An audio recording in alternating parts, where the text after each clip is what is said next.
રક્ષાબંધન એટલે કાંડે બંધાતી રાખડી નહીં, બહેનના દિલને મળતી ખાતરી. મારો ભાઈ હજુ પણ મારો જ છે.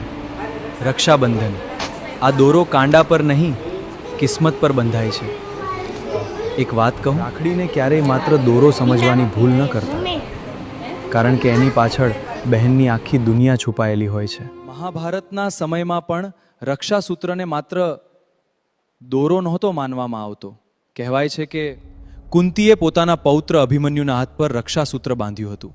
કુરુક્ષેત્રમાં અભિમન્યુ એકલો નહોતો, એની સામે એક સાથે અનેક મહારથીઓ ઊભા હતા. સામે આખી સેના હતી અને વચ્ચે માત્ર એક યુવાન યોદ્ધો. પણ એક વાત હતી, એના હાથ પર માતાનો બાંધેલો રક્ષાસૂત્ર હતો.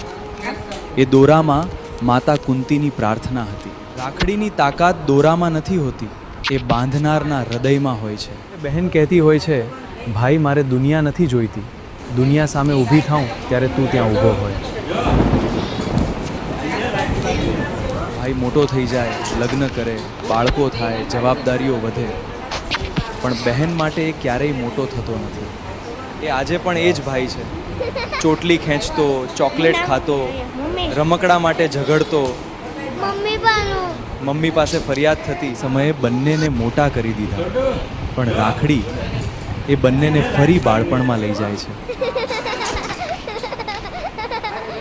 બહેન, તું રાખડી બાંધવા પિયર આવે છે, તું માત્ર તહેવાર ઉજવવા નહીં, બાળપણને મળવા આવે છે. ભાઈ, રાખડી બંધાવતી વખતે માત્ર રૂપિયા આપીને ફરજ પૂરી ન કરતો, બહેનને સમય આપજે.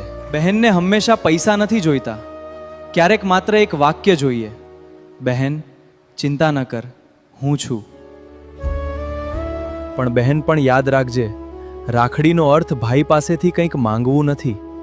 ભાઈની જિંદગીમાં તારી હાજરી આશીર્વાદ બની રહે. ભાઈની સફળતામાં ખુશ થવું, દુઃખમાં બાજુએ બેસવું અને પૈસાની ગણતરીને ક્યારેય સંબંધ કરતાં મોટી ન થવા દેવી.